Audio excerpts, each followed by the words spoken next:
Pour ce sommaire, la 25e convention des églises Foursquare, dirigée par l'apôtre Niépé Marius et le docteur Glenn Burris, a eu lieu le dimanche 16 août dernier et avait pour thème « Entrons dans les portes du Seigneur ». Hollande, nous devons nous préparer à d'autres assauts, a déclaré le président français. En Grèce, tension dans un camp de migrants à Lesbos. Le chef des urgences en chirurgie de l'île s'exprime sur l'état de M. Mougalian.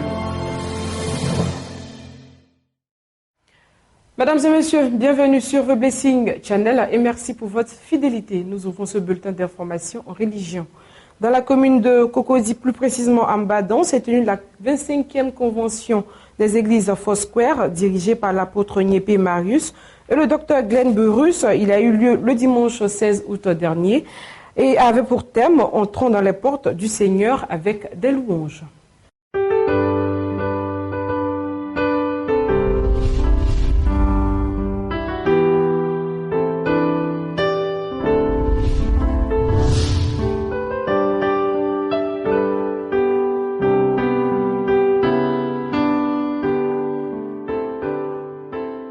Ce sont plus de 3500 fidèles qui ont pris part le dimanche 16 août 2015 à Mbadon dans la commune de Cocody au culte de clôture de la convention annuelle de l'église internationale Foursquare qui avait pour principal orateur le docteur Glenn Burris, président international de l'église Foursquare.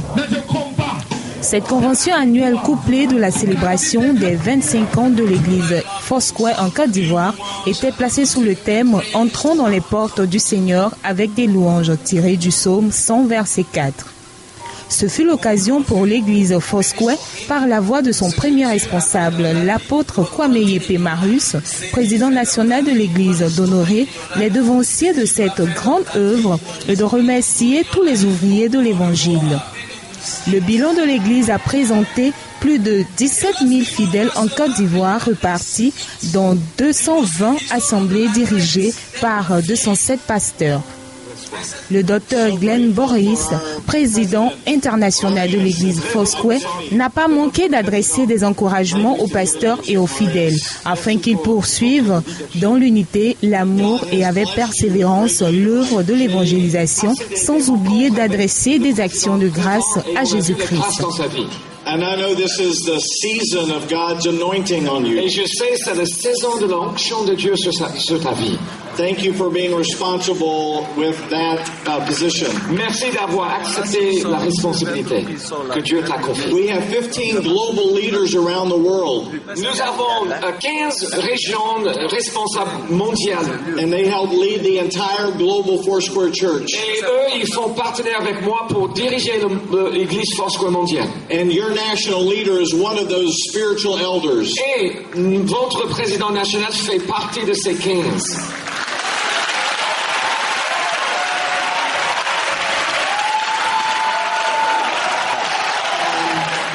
We also want to thank his lovely wife, Debbie. Bien sûr, nous voulons aussi remercier son épouse très belle, Debbie. Thank you, Debbie. Merci, Debbie.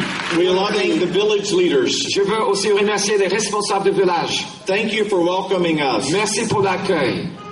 It's good to see you again. Je suis heureux de vous revoir. We love our partnership. Nous aimons ce partenariat. God add his blessing upon this village. Dieu envoie sa bénédiction sur ce village. Make it prosperous. Que ça prospère. May the Lord's grace and favor be upon you. Que sa grâce et faveur sur vous. I also are grateful for the national leaders that are here. Je suis aussi très reconnaissant pour les responsables nationaux qui sont ici. I know it's a great expense. Je sais c'est un sacrifice. And the missionaries that I've met today. Et les missionnaires que j'ai rencontrés aujourd'hui. We're excited about your future as well. On est heureux pour votre avenir. And of course, the most important person in the room to me besides the Lord is my wife. Et alors, la personne la plus importante parmi nous après le Seigneur, c'est mon épouse. Plusieurs délégations des églises Foursquare venues de l'intérieur du pays, de la sous-région des États-Unis et de l'Europe ont répondu massivement à l'invitation du président national de l'église, l'apôtre Kwame Niépé Marius.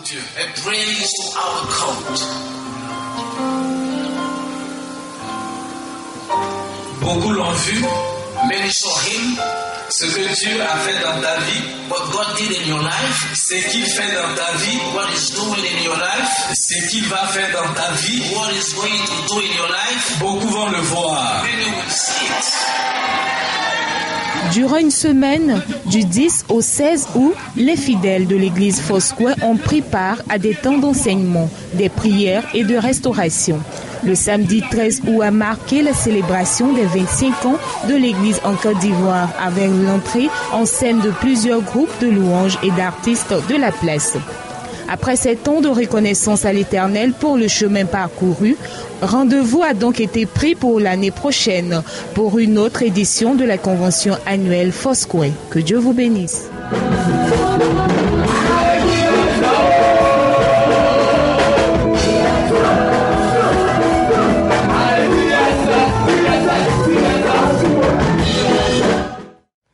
Le groupe 2IFE et le groupe 2IAE ont organisé une journée porte ouverte en faveur des nouveaux bacheliers pour mieux les orienter dans leur choix de carrière. Ce reportage. À Zaguéville, le 18 août 2015 à 11h, parents d'élèves, nouveaux bacheliers de la commune d'Azaguié et d'Agboville dans la région de l'Agnébitiassa ont pris d'assaut la mairie d'Azaguié, répondant ainsi à l'appel des organisateurs à la journée porte ouverte du groupe 2IFE 2IAE. La cérémonie a démarré par une conférence pour présenter le groupe en général et en particulier partager la vision et les objectifs du dit groupe avec les nouveaux adhérents du système universitaire. Les nouveaux bacheliers épris de bonne orientation ont suivi de bout en bout la conférence donnée par les responsables du système éducatif, mais bien plus ont soulevé des questions de compréhension sur leur avenir dans l'entrepreneuriat agricole.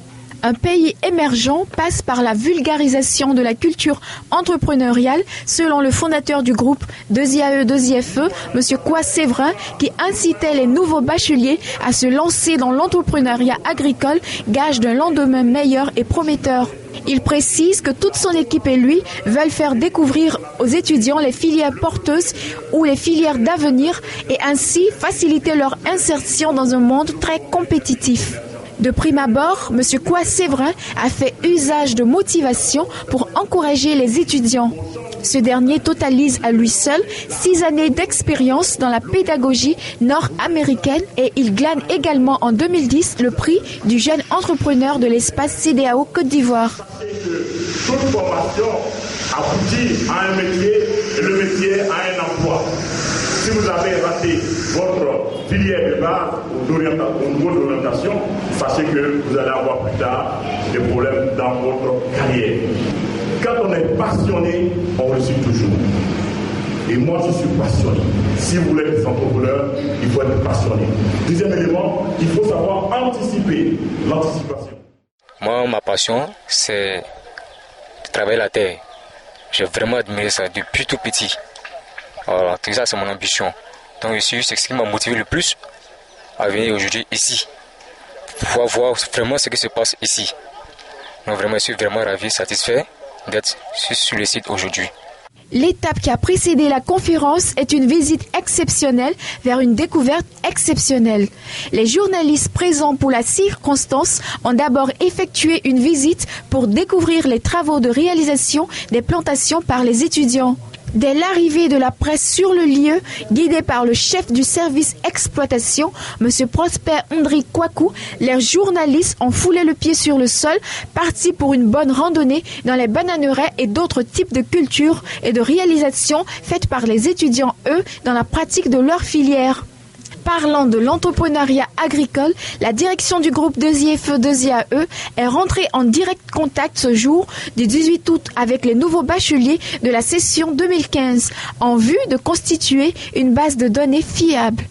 En outre, permettre aux étudiants de mettre en pratique les techniques de vente et leur permettre d'avoir une source de revenus dans le but de payer leur scolarité. Cela dit, le groupe 2IFE 2IAE pourra se positionner sur le marché de la formation entrepreneuriale en Côte d'Ivoire. Pour le fondateur, l'enjeu est de taille car il faut noter que 75 milliards de nos francs sont bel et bien disponibles pour l'investissement des jeunes dans les secteurs porteurs. Au siège de l'ADEP Voyage a eu lieu une conférence de presse animée par M. Dangui Joseph, suivie d'une présentation de la dite structure le mercredi 9 août 2015. Regardez. Ce mercredi 19 août 2015, une conférence de presse a été animée au siège de ADEP au voyage par le premier responsable du groupe, M. Dangui Joseph. Après le mot de bienvenue et la prière, M. Dangui a présenté la structure qu'il dirige. Nous faisons des voyages, nous sommes une agence normale avec agrément et autorisation du ministère du Tourisme, arrêté du ministre du Tourisme. Nous avons tout pour être une agence, nous sommes une agence. Et c'est au titre de l'agence que nous organisons les pèlerinages en Terre Sainte. Donc, en termes de pèlerinage en Terre Sainte, nous avons plus de 50 voyages déjà organisés, 50 pèlerinages déjà organisés. Le passé a dit tout à l'heure que nous existons depuis 2003, c'est vrai. Notre premier pèlerinage a été organisé en novembre 2003. Et depuis lors, nous n'avons cessé d'organiser jusqu'à maintenant. Nous sommes en train d'organiser un pèlerinage. Si Dieu le permet, d'ici la fin de ce mois, il y a un groupe encore qui s'en va. Toujours les pèlerins en Terre Sainte. Donc notre sérieux et tout ce que nous avons mis en place nous ont valu la confiance même de l'État de Côte d'Ivoire. Abordant le point culminant de la conférence, le conférencier a détaillé les contours de l'offre promotionnelle en cours. Le pèlerinage qui coûtait auparavant 1 750 000 ou 2 millions selon, aujourd'hui nous avons négocié nos partenaires, nous voulons porter cela à 1 375 000 francs CFA. Donc désormais, à 1 375 000 francs CFA, vous pouvez aller en Israël à partir de la Côte d'Ivoire, aller faire le séjour correctement et puis revenir. Cette offre est pour le mois de décembre prochain et pour le mois de juin 2016. Au fur et à mesure que les chrétiens vont s'intéresser à cela, nous allons réduire un peu de l'espace. Mais pour l'instant, le premier voyage dans cette offre est prévu du 12 au 21 décembre et le prochain voyage est prévu pour le mois de juin 2016. Les inscriptions ont déjà commencé et vont s'achever le 15 novembre. Actualité internationale, plus précisément en Afrique, surplombant la capitale éthiopienne d'Addis Abeba, deux dômes de métal abritent deux télescopes ultra modernes, le premier observatoire astronomique d'Afrique de l'Est. Au perché et loin des rues bondées d'Addis Abeba, voici le programme spatial de l'Éthiopie. Deux dômes en métal abritent des télescopes ultramodernes d'1 mètre de diamètre chacun. Opérationnel depuis seulement quelques mois, l'équipement spécialisé, le premier en Afrique de l'Est, a propulsé l'Éthiopie parmi le club très fermé des pays africains ayant une ambition spatiale.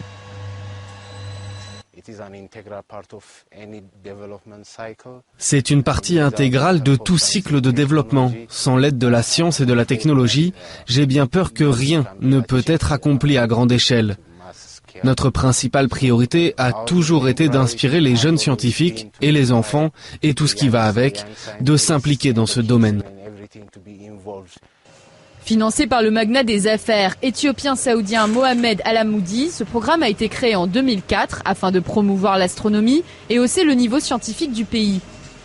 Pendant près de 10 ans, une poignée de passionnés, dont Solomon Belé, professeur d'astrophysique et directeur de l'observatoire, se sont battus auprès des autorités pour défendre ce projet. Convaincus que même dans l'un des pays les plus pauvres du monde où la malnutrition reste un fléau, la conquête de l'espace n'est pas un luxe. Les gens disaient « ils sont fous », parce qu'à ce moment-là, la préoccupation de l'Éthiopie était la sécurité alimentaire. L'attention du gouvernement, l'attention des instances supérieures était d'assurer la sécurité alimentaire. Ils disaient qu'étant donné que nous sommes pauvres, ce n'était pas le moment de commencer un programme spatial et de technologie. Voilà ce qu'ils pensaient. Avec le temps, les soutiens ont été plus nombreux. L'Éthiopie a maintenant pour projet de construire un autre observatoire plus performant dans les montagnes proches de Lalibela, au nord du pays. Le gouvernement ambitionne aussi de mettre un satellite en orbite d'ici 5 ans pour l'observation des terres agricoles et les communications. Le programme spatial est fondamental. Nous ne pouvons pas le retarder. Nous ne pouvons pas le retarder parce que le retarder signifierait que nous nous permettons de vivre dans la pauvreté. Désormais convaincu que l'avenir de l'Éthiopie passe par l'espace, l'Institut de technologie de Mekele dans le Nord s'apprête à tester au mois de novembre la première fusée éthiopienne pour un vol à 30 km au-dessus de la surface de la Terre. En Europe, l'attaque contre le train Thalys Amsterdam-Paris montre que nous devons nous préparer à d'autres assauts et donc nous protéger, a déclaré mardi 15 août le président français François Hollande. Mais la planète, elle n'est pas seulement menacée par le réchauffement climatique. Elle est confrontée à un terrorisme qui n'a jamais atteint ce niveau de barbarie ni cette gravité depuis des décennies. Nous sommes toujours exposés. Et l'agression qui s'est produite vendredi dans le Thalys Amsterdam-Paris, qui aurait pu dégénérer dans un carnage monstrueux, sans le courage de plusieurs passagers, cette agression est une nouvelle preuve que nous devons nous préparer à d'autres assauts et donc nous protéger. En Grèce, les tensions sont vives entre les réfugiés et les migrants dans le camp des non-syriens sur l'île grecque de Lesbos.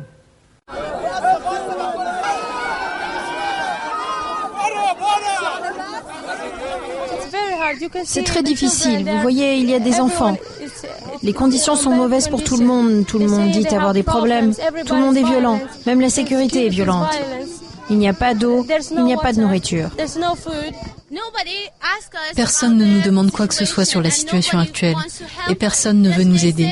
Ils nous font attendre, c'est tout.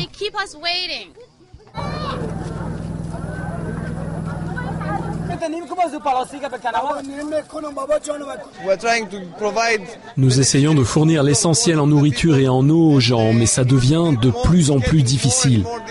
Aujourd'hui, nous avons donné 7000 rations de nourriture au total. Et même ça, ça ne suffit pas. Il faut encore qu'on en donne demain et après-demain, et on ne sait pas comment on va faire.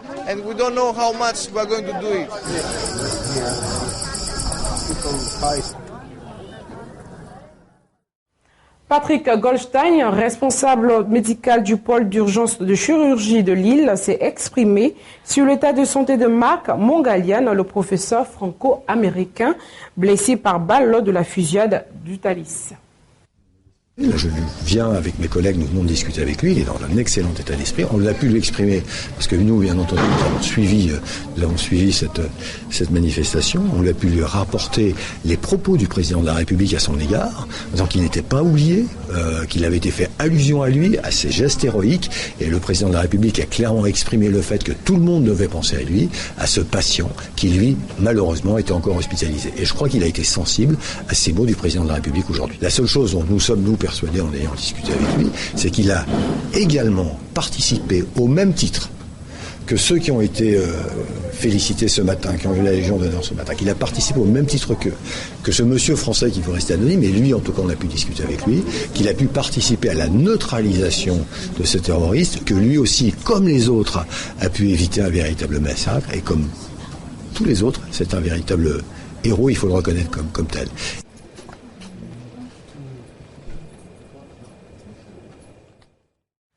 C'est ici que s'achève ce bulletin d'information. Merci de nous avoir suivis et nous vous souhaitons une excellente suite de programmes sur The Blessing Channel. À bientôt.